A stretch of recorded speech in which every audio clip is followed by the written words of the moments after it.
Go ahead and go. So, nice to meet you. Ada's task. What are your back to school traditions? How do you go shopping? Do you shop online? Do you go clothing shopping and supply shopping all at once?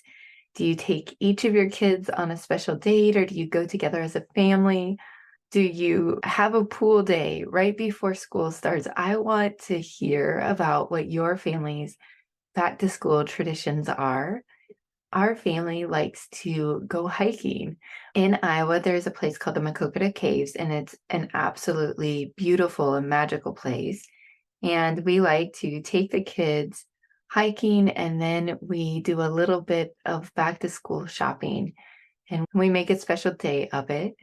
We also like to get some extra pool days in right before the pool closes for the season and make sure that we get all of those lazy river laps in. I want to hear about your back to school traditions. I want to hear what works for your family. I love to hear about the different things that people do to mark the end of the summer, to mark the beginning of a school year. It makes me super happy. So today's episode is all about shopping, supplies, and traditions. So we're going to talk about shopping for clothing and shopping for those school supplies. How do you do it? How do you decide what is the best way to do that for your family? And then I'm so excited to talk with you all about how to create some traditions. And this is particularly fun for me. I teach a class called Cultural Performance. And in it, one of the things that we do talk about is traditions. And so I'm excited to take some of the things that I do in that course and what my research has taught me about traditions, and to help you craft, create, or enhance your family's back to school traditions. So listen in, this is going to be fun. Do you want to feel less scattered and more focused, but the idea of goal setting sounds like adding more pressure to your already pressure-filled life? If so, welcome to the Plan Goal Plan podcast. I'm Danielle McGee. I'm a professor, mom, planner addict, and recovering overachiever. After years of hustle and grind, I was tired of trying harder. I was ready to try easier. At the intersection of research, practice, and play, I found a purposeful path to planning and goal setting that is fun, simple, and sustainable. If you're ready to try easier, if you're ready to make memories and do meaningful work, grab a pen. I will equip you with tools and practices to clarify purpose, reclaim time, and achieve goals, playfully and lightly. Let's get started. Anyone else feel like the universe has a way of humbling you? I must have needed a humility check because I got one recently. So I have been so excited for this back to school series. It just felt important to me to create something that would help parents and caregivers during this time of the year. I was especially thinking about those hardworking, high-achieving, working moms who are juggling their jobs at the same time as they're trying to create a really smooth and exciting transition for their kiddos. So as I was creating this workbook for you all, which by the way, if you haven't, you can go to the show notes and you can download this workbook. It's free. And so as I was creating this workbook, I was trying to do all of the things along with it. So that way I would know how to order things for you all. I didn't want to miss anything. I was going through my kids' clothes. I was cleaning out our Sunday basket, and I was printing off our school supplies and entering in our district's calendar into my calendar. So I've been doing all of these things as I've been creating this back to school series. I was feeling on top of my game. I was feeling on top of things. I'll tell you, work is a little jumbly right now, but my back to school preparation, I was feeling a little bit cocky about. So we decided to take a little getaway last weekend. We took the kids to do some back to school clothing shopping. And then we went to Adventureland, which is an amusement park in Altoona, Iowa. It's lovely. It's our family's happy place. But so we're driving back from the amusement park and we get a phone call from the school. You all, I forgot to register my son for school. I forgot to register him from school. I registered my daughter for kindergarten clear back in like March, whenever they let you do it. I got in there and I did it right away. And I just completely forgot that that was a thing that I needed to do for my older kiddo.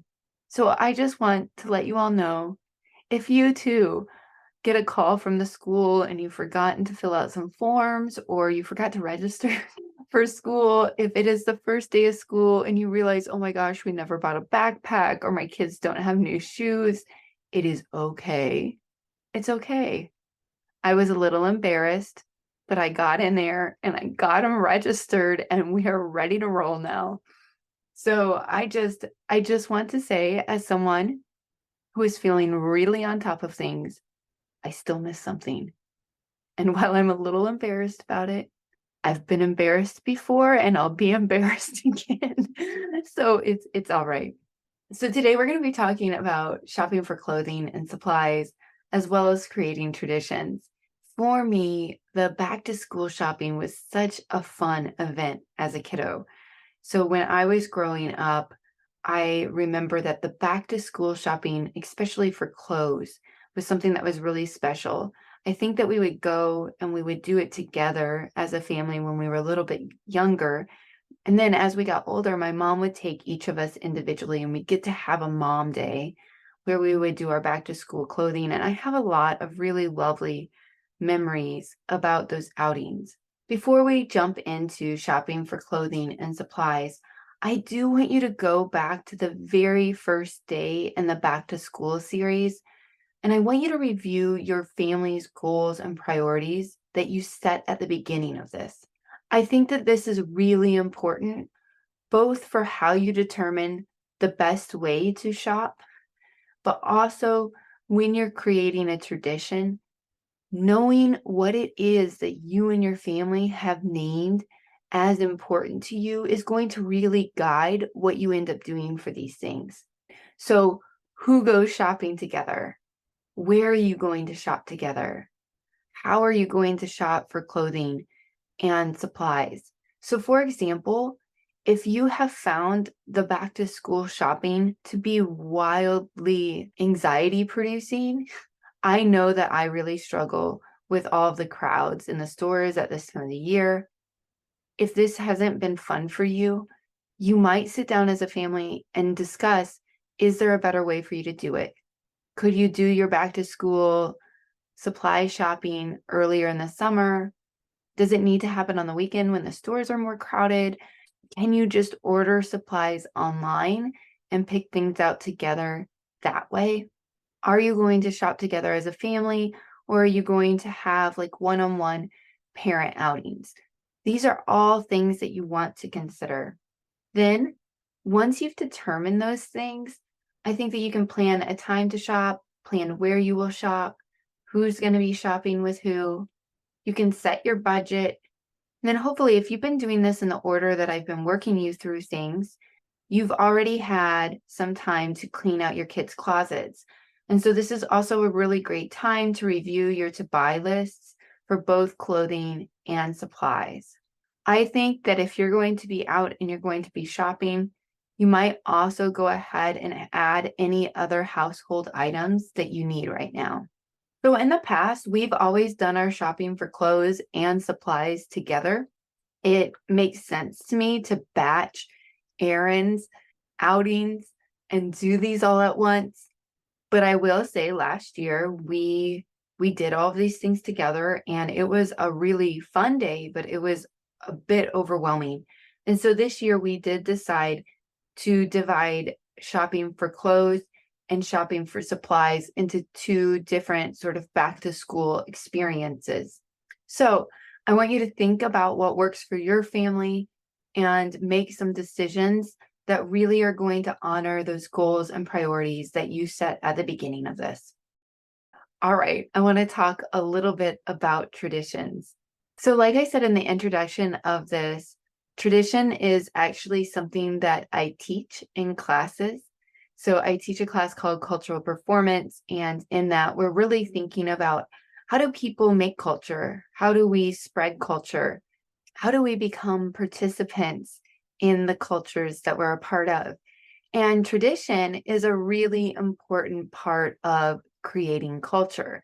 And so you might think about your family as its own culture. You might think about school as a culture. Tradition is really a way where we share something that has significance to us with each other, from group member to group member.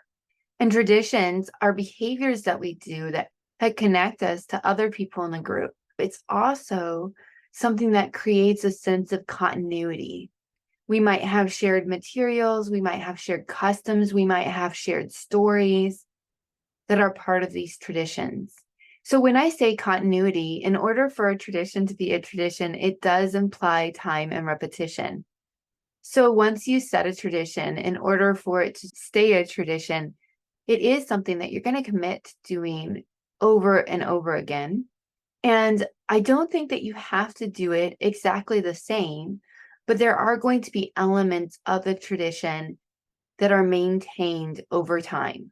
So, for example, where you shop might stay the same, or maybe a place that you eat for lunch on your back to school day, or for us, it's combining the hiking with the back to school shopping. But whatever you decide for the tradition, it should also be something that creates and confirms a sense of identity. So who are you as a family? What are your feelings towards going back to school? So having a back to school tradition is also a really lovely way to communicate to your kids. School is important. It is something that we get excited about. It is something that we get to do, not something that we have to do. So as you think about your family's back to school traditions, I want you to think about the priorities that you set at the beginning of this, but I also want you to think, what is your tradition's purpose? Why are you creating a tradition? And who is it for? What do you want it to do? How do you want it to feel? Do you want the things that you do to create insights to your family? Do you want them to have a sense of recognition, belonging, connection? I think that a really important part of creating the back to school tradition is to also ignite interest from your family members by involving them in the planning process.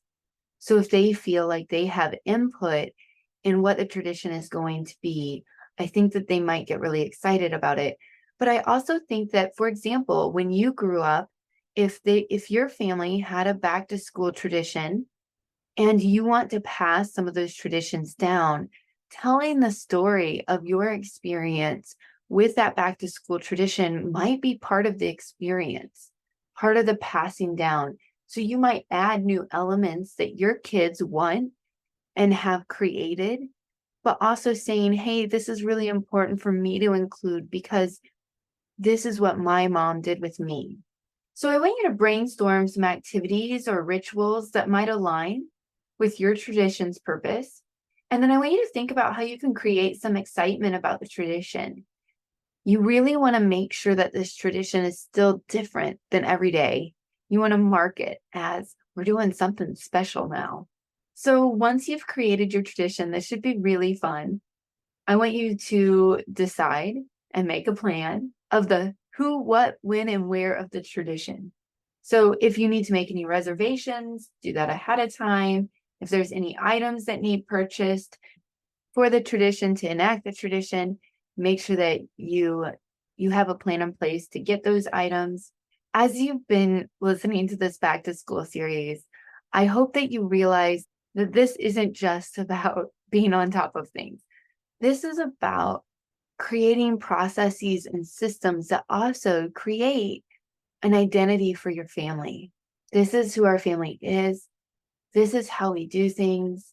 This is how we get excited and create joy and delight as we accomplish the things that we need to accomplish. That transitioning from summer to back to school is an amazing opportunity for you to model for your kids that we have processes for how we do things, and how we do things matter, because how we do things illustrates what is important to us as a family. So I wish for you some clarity on the best way to shop and get those supplies, that you might find a way to do things that honors your family's goals and priorities and values. I wish for you fun and delight and traditions that are meaningful, traditions that will bring your family together, that will create connections between you all, that these traditions will create magical memories for you and your family. And that one day in the future, when your kiddo has a family of their own, that they might have elements of your back to school traditions that they want to pass down to their own kids. I hope that this episode, along with the worksheet that is in your workbook, will help you discover answers that are best suited to your family. Be well, friends. My mommy is sus? What?